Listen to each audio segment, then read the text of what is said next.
Army में जवानों का शोषण, कुत्ता घुमाने से लेकर वेटर तक का काम करने के लगे आरोप। मध्य प्रदेश के दतिया जिले से भारतीय सेना में शोषण का मामला सामने आया है, जहां एक जवान ने उच्च पदस्थ अफसरों पर अत्याधिकारियों और निजी सेवाओं के लिए जवानों का शोषण करने के गंभीर आरोप लगाए हैं। दतिया के लोकल नायक शंकर सिंह ने इस मामले को उजागर करते हुए बताया कि सेना के कई अधिकारियों द्वारा जवानों से अपने निजी काम करवाए जाते हैं। जवानों को कुत्ता घुमाने, घर की सफाई और पार्टी में वेटर जैसे कार्यों के लिए मजबूर किया जाता है।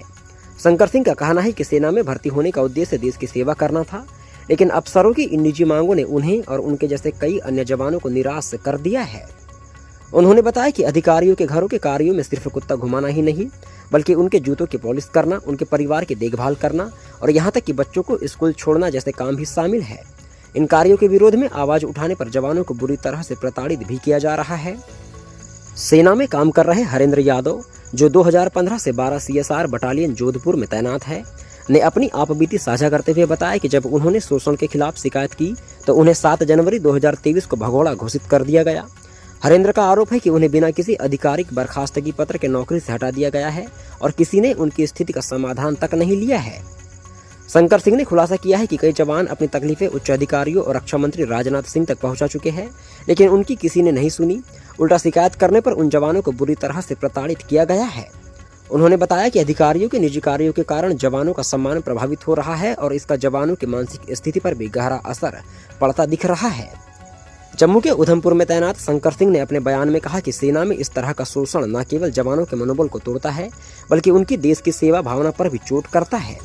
शंकर ने रक्षा मंत्री और प्रधानमंत्री से अपील की है कि सेना में इस तरह के शोषण को रोका जाए और जवानों के साथ होने वाली इस असामान्य गतिविधियों पर सख्त कदम उठाए जाने चाहिए। उनका कहना था कि देश की रक्षा के लिए तैनात जवानों को इस तरह के अपमानजनक कार्यों से बचना बेहद जरूरी है। इस मामले ने देश भर में एक गहरी चिंता पैदा कर दी है। जवानों का आरोप है कि उनकी आवाज को दबाया जा रहा है और अधिकारियों द्वारा उनकी सेवाओं का अनुचित लाभ भी उठाया जा रहा है।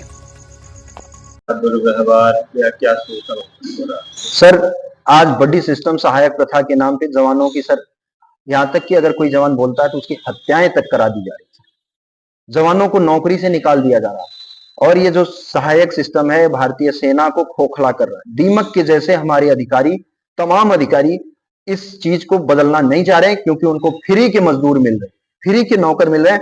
वो 10-10 जवान, 15-15 जवान, जिनको 50,000 60,000 गवर्नमेंट सैलरी दे रही, उनके घरों में 50-50 जवान, 40-40 जवान, कर्नल तक हैं तो 15-15 जवान, ऐसे उनके घरों में लोग बैठे हुए और उनसे आज कुत्ता घुमाया जा रहा, बक्से उठवाया जा रहा, चूना गेरू उनके घरों के रिलेटिव के घरों में काम करना। अगर कोई जवान बोलता है, मुंह खोलता है, तो उसे सीधा ये कहा जाता है तू नेता बन रहा है, तू दादागिरी करने आया फौज में। और दूसरी, सर, भारतीय सेना ये नौकरी नहीं है सर, इससे भारतीय सेना की नौकरी देश सेवा नहीं हुई और या तो फौज मुझे लात मार के इसको निकाल दी है, यानी हमें उस नजरिए से देखा जाता। इसलिए भारतीय सेना के आज जवानों की वो हालत है सर कि कितने जवान सुसाइड कर रहे हैं, कितने जवान किसी तरीके से छोड़ के चुम मार के बैठ जा रहे हैं, किसी को पता नहीं चलने दे रहे हैं, और कितने जवानों को जो अगर बोलने की अगर हिम्मत करता है तो उसे सीधा अपनी पावर का मिसयूज करके अधिकारी टर्मिनेट कर देगा, सीधा टर्मिनेट कर दे रहा। सर, हमारी ये सबसे आपके चैनल के माध्यम से अपने रक्षा मंत्री महोदय, प्रधानमंत्री महोदय, लीडर ऑफ अपोजिशन, राष्ट्रपति महोदय, जितने लोग देख रहे हैं और अपने हिंदुस्तान की आवाम से, जनता से हमारी यही मांग है हाथ जोड़ करके कि भारतीय सेना में जो काले कानून है उन चीजों में बदलाव हो, संशोधन हो, और जो वहां पे जो कोर्ट बैठती है सर, वो किसी जवान की एक भी बात को नहीं सुनती, एक भी बात को नहीं सुनती है सर। अंदर कोर्ट की कोई जरूरत नहीं सर, उस कोर्ट को जल्द से जल्द, जो चाहे SCM हो, चाहे GCM हो, चाहे DCM हो, वो कोर्ट भी बंद होनी चाहिए। दूसरा, जो हमारे पास AFT है, AFT बाहर फोर्स के लिए AFT बनी हुई है, तो सर AFT में हमारे मामले को पूरा शुरू से AFT में सुना जाए। वो अधिकारी अपनी, जैसे पुलिस में होता है, जैसे उसमें होता है कि उसे सस्पेंड कर दिया जाता है, वो हाई कोर्ट जाता है सीधा, तो उसका सर पैसा खर्चा बच जाता है और उसकी सुनवाई हो जाती है सर। विद इन साल भर, 1 साल 6 महीने के अंदर उसकी ज्वाइनिंग हो जाती है, या जो भी होना होता हो जाता। लेकिन हम जवानों की 18-18 साल, 20-20 साल, 25-25 साल सर केस ऐसे ही AFT में चलेगी 5-6 साल, फिर उसके बाद वहां से होगी तो फिर हाई कोर्ट में जाएगी, फिर हाई कोर्ट से फिर सुप्रीम कोर्ट जाएगी। जवान बुढ़ा हो जा रहा, लेकिन उसकी सुनवाई नहीं हो रही और अधिकारी अपनी मनमर्जी से जवानों को टर्मिनेट कर रहे हैं, अपनी दादागिरी कर रहे हैं। मैं सर यही जब कहता हूं कि भारतीय सेना के जवानों के साथ उनकी हत्याएं कराई जाती हैं, खुद मुझे मारने के लिए 6-6 जवान आते हैं, खुद मुझे मारने के लिए। मैं वो वीडियो आपको दूंगा सर, साथ में चला दीजिए। छह जवान आते हैं, मैं अधिकारी से बात करता हूँ, बोला ऐसा कुछ भी नहीं, तू झूठ बोल रहा है। और जब मैं उनकी वीडियो बनाता हूँ, उन्हें पकड़ के जब दिखाता हूँ, उन जवानों को छुट्टी पे दिखाया जाता है। लेकिन मेरे पास वो भी प्रूफ है किस तरीके से वो लोग आए थे और किस तरीके से उनको अपनी पावर का मिसयूज कर रहे हैं, किस तरीके से उनको बदला जा रहा है। और मुझे आज तक, मुझे जनवरी में टर्मिनेट किया गया, 2024 जनवरी में, लेकिन अभी आज तक मुझे कोई कागजात नहीं दिया गया। मैं आरटीआई डाल रहा हूं, लगातार उनको फोन कर रहा हूं, भाई आपने जिस तरीके से मुझे निकाला, मैंने लगातार मांग की आप एक वीडियो आइडियोग्राफी करा दीजिए। आप जिस चीज का, जिस रूल का हवाला देकर मुझे निकाल रहे हैं, देश सेवा से रोक रहे हैं, आप उसकी एक वीडियो आइडियोग्राफी करा दीजिए। Free and fair natural justice की बात है, तो आपको वीडियो आइडियोग्राफी में कराने में क्या दिक्कत। आज सुप्रीम कोर्ट की वीडियो आइडियोग्राफी, हाई कोर्ट की वीडियो आइडियोग्राफी, हर जगह, यहां तक कि एक्यूज्ड को वीडियो स्ट्रीमिंग के तहत उसकी सुनवाई हो रही है। लोकसभा में वीडियो आइडियोग्राफी, संसद में, पार्लियामेंट में वीडियो आइडियोग्राफी, हर जगह अगर वीडियो आइडियोग्राफी हो सकती है, तो एक जवान के free and fair natural justice के लिए वीडियो आइडियोग्राफी क्यों नहीं हो सकती, मैं ये पूछना चाहता हूं। दूसरा, आज तक मुझे कोई कागजात क्यों नहीं दिया जा रहा है कि मैं अपने कागजात को लेकर के हाई कोर्ट, सुप्रीम कोर्ट या जो भी अपनी एएफटी है वहां के दरवाजे खटखटा के और न्याय ले सकूं। लेकिन दूसरी बात मैं ये कह रहा हूं, सबसे बड़ा ये कि अगर हम कोर्ट में जाते हैं तो सर हमें चूस लिया जाता है। एएफटी के चक्कर काट काट के सर 6 7 साल तो हमारे एएफटी में बीत जाते हैं। उसके बाद हमें कहां पे जाना होता है, हाई कोर्ट में। तो ये चीजें सर, इसमें संशोधन करने की जरूरत है, इसकी जांच कराने की जरूरत है। और रक्षा मंत्री महोदय से, सभी लोगों से मैं ये चाहता हूं कि एक आंकड़ा दें कि कितने जवानों को टर्मिनेट किया गया, कितने जवानों ने इन परेशानियों की वजह से देश सेवा से अपने आप को अलग किया, कितने लोगों की हत्याएं कराई गई। जो जेएनके का लड़का अमित सिंह, जिसकी हत्या करा दी गई, पिछले साल भर हो रहे हैं, अभी साल भर हुआ, उसकी अभी आज तक क्यों जांच नहीं हुई। और ऐसे जैसे मेरे को 6 जवान आए थे मारने के लिए, उसकी अभी आज तक जांच क्यों नहीं। सर इसकी जांच होनी चाहिए और जल्द से जल्द उन अधिकारियों के ऊपर लगाम लगानी चाहिए, क्योंकि वो हमारे देश की सेना को खोखला और बर्बाद कर रहे हैं। सर बताएं, सेना में क्या जवान किस तरह के। मैं लोकल नायक शंकर सिंह गुर्जर और डिस्ट्रिक्ट दतिया मध्य प्रदेश से।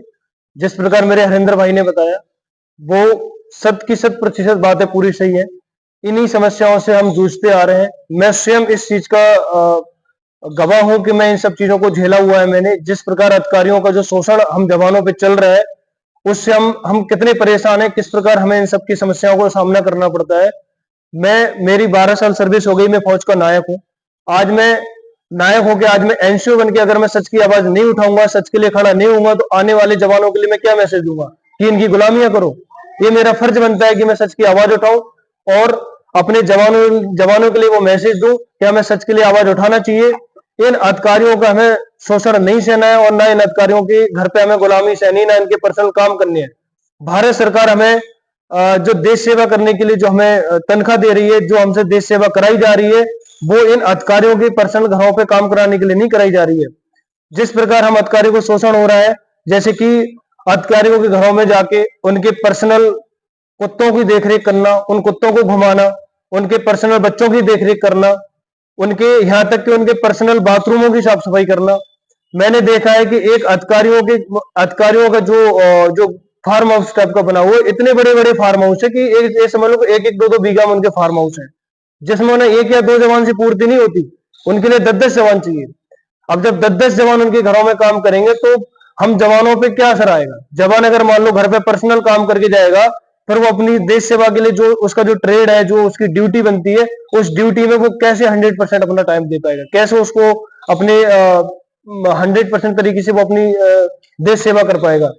तो मैं अपने देश के जवानों से कहना चाहता हूं इस चैनल के माध्यम से कि आज अगर हम सच के साथ नहीं खड़े होंगे, सच के लिए आवाज नहीं उठाएंगे, तो हम देश के साथ इस समझ लो कि विश्वासघात कर रहे हैं। क्योंकि आज हम अगर इनका सहयोग करते जाएंगे तो इसी प्रकार हमारे देश के जवान शोषण होते रहेंगे और हमारे देश की जो सेना है वो खोखली होती जाएगी। और सर मैं इसमें थोड़ा सा ये कहना चाहूंगा कि हम देश की सेवा करने गए, ना कि हम नौकरी करने गए। तो हमें सिर्फ अपना स्वार्थ नहीं देखना चाहिए, हमें देश की हिफाजत के लिए इस आवाज को, कि नहीं, देश की सेना को कमजोर ना होने दें, ये हमारी ड्यूटी बनती है। इसलिए हमारे जवानों को इस चीज के लिए कि नहीं, इस सहायक सिस्टम को हटा करके भारतीय सेना को जो खोखला किया जा रहा उसे मजबूत बनाना चाहिए। तो इसी प्रकार की घटनाएं सर मेरे साथ हुई है। मैं पूरा दिन अपना ट्रेड वर्क करता हूं, अपनी ड्यूटी करता हूं। शाम को मेरे लिए सीएम ऑर्डर देता है कि भाई तुम्हें रात में अफसरों के घर पार्टियों में जाना है, आपको ट्रे ऑफर करनी है, आपको बेटर का काम करना है। जब मैं सर से बोलता हूँ सर मैं फौज का नायक हूं, मेरा टीटीसी ट्रेड है और ये मेरे लिए ठीक नहीं है। अगर मैं सच के लिए आवाज उठाता हूँ तो कल पिट्ठू में आ जाना, पूरा दिन बड़ा पिट्ठू लगाकर उसमें बजरी भर के पूरे दिन पिट्ठू में खड़ा करेगा, 3-4 दिन परेशान करेगा, मेरे को टॉर्चर किया जाएगा। अगर तुम नहीं जाओगे तो इस प्रकार से तुम्हें यातनाएं झेलनी है अधिकारियों की। मैं कैसे भी करके अपना छुट्टी आया, मैं अपने प्रॉपर लीव सर्टिफिकेट छुट्टी आया और अभी मैंने अपनी सच के लिए जो आवाज उठाई है, मैंने जो बताया है कि इस प्रकार हम जवानों का शोषण हो रहा है और हम शुरू से शोषण को झेलते आ रहे हैं। तमाम जवान इसका शिकार है जो मजबूर हैं कि वो आवाज नहीं उठा पा रहे, क्योंकि अगर वो आवाज उठाएंगे तो उनके साथ किसी भी प्रकार का उनकी घटना घटित हो सकती है, यहाँ तक कि उनको फौज से टर्मिनेट भी किया जा सकता है। तो ये मेरी मजबूरी है कि मैं अभी देश सेवा करने के लिए असमर्थ हूँ, क्योंकि मेरे साथ भी अगर मैं जाऊंगा तो जिस प्रकार हमारे भाई अमित सिंह के साथ ऐसा हुआ है कि यहाँ तक कि उनको जान से भी मरवा दिया गया है। मेरे भाई हरेंद्र भाई के साथ भी घर पे 6 जवान इनको मारने के लिए घर पे भेजे हुए हैं और मेरा एक भाई है चंदू चौहान, वो भी इसी प्रकार टर्मिनेट होके दर दर की ठोकरें खा रहा है और यही घटना मेरे साथ होने वाली है या मेरे साथ हो सकती है। इसी चीज़ का मुझे डर है कि सबसे पहले हमें भारतीय सेना में हमें देश की सुरक्षा के लिए सिखाया जाता है कि पहले हमें अपनी सुरक्षा करनी है, तभी हम देश की सुरक्षा करेंगे। तो मुझे डर है कि अगर मैं अपनी यूनिट में वापस जाऊंगा तो मेरे साथ भी इसी प्रकार का हादसा हो सकता है, मेरे को जान से मार दिया जा सकता है। इसलिए मैं आपके चैनल के माध्यम से अपने न्याय के लिए आवाज़ उठा रहा हूँ कि मेरे रक्षा मंत्री, मेरे माननीय रक्षा मंत्री जी से और हमारे जो उच्चतम अधिकारियों से मेरा हाथ जोड़ के निवेदन है कि हमारे इस वीडियो को संभाल लें, उसकी जांच बिठाएं कि किस प्रकार हम जवानों के ऊपर शोषण हो रहा है, किस प्रकार हम अपनी देश सेवा करने में असमर्थ हो रहे हैं। और मैं कह रहा हूं कि इस भाई की वीडियो को संज्ञान में लेकर के एक लिखित में ये जारी किया जाए कि नहीं, आपके साथ आप यूनिट में आइए, आपके साथ कुछ भी नहीं होगा, और उसका एक हवाला दे करके लिखित में हमारे की तो रक्षा मंत्री महोदय जी, की तो जनरल साहब, सीडीएस साहब या उच्चतर अधिकारी जो लेफ्टिनेंट जनरल हों, जो मेजर जनरल हों, वो लोग संज्ञान लें और एक लिखित में नोट जारी करें कि आप आइए, आपकी जांच होगी और वीडियो आइडियोग्राफी के तहत होगी और आपके साथ कुछ भी नहीं होगा, कुछ भी नहीं होगा, आपकी जान की गारंटी हम ले रहे हैं। और भाई के साथ ऐसा ना हो कि कल को इसे भी भगोड़ा दिखाया जाए और कल को इसे भी टर्मिनेट किया जाए, ये चीज़ें ना हो। रक्षा मंत्री महोदय से तमाम लोगों से मेरी हाथ जोड़ की अपील है। आज मुझे भारत सेना की देश सेवा करते हुए 12 साल हो गए हैं। 3 साल और देश की सेवा करने से मेरी पेंशन भी बन रही थी, बट मैं मजबूर हूँ। मेरे पीछे भी मेरे बच्चे हैं, मेरे परिवार है, मेरा घर परिवार है। आज उन्हें दिन देखने को मिल रहा है। क्यों? क्योंकि अधिकारी को इतना पावर दे रखा है, उनकी इतनी दादागिरी है हम जवानों के ऊपर कि वो अपनी मन मर्जी से, उनकी ही मर्जी है वो किस प्रकार उन्हें कब उन्हें खाना खिलाना है, कब जवानों से क्या काम कराना है, कब उनके लिए मार्कर अटेंड करवाना है, कब उनसे क्या करवाना है, सब उनका मतलब पूरी की पूरी दादागिरी है हमारे जवानों के ऊपर, अधिकारियों की। आज मैं देख रहा हूँ कि हमारे जवानों की वो हालत हो रही है यूनिटों में, वो स्थिति हो रही है कि जवान अपने न्याय के लिए बिल्कुल भी खड़ा नहीं हो सकता। अगर वो अपने न्याय के लिए खड़ा होगा तो उनके साथ भी यही होगा जो हमारे बाकी भाइयों के साथ हुआ है। अच्छा, जो आपके मेजर जनरल या और उच्च अधिकारी हैं, उनके संज्ञान में ये बात पहुंचाई गई है कि जवाब पहुंचाई गई है, वीडियो के माध्यम से पहुंचाई जा रही है। भाई ने बहुत तमाम लेटर भी भेजे हुए हैं, लेटरों के माध्यम से पहुंचाई जा रही है, लेकिन सबको दबा दिया जा रहा है। सर, इस पे मैं थोड़ा सा आपको और टोकना चाहूँगा। मैं ये चाहता हूँ कि जो ये सर आपके जो चैनल होते हैं, जो बड़े बड़े जो एंकर होते हैं, जो मेजर जनरल को, लेफ्टिनेंट जनरल को जो अपने डिबेट में बुला करके उनसे बहस करते हैं,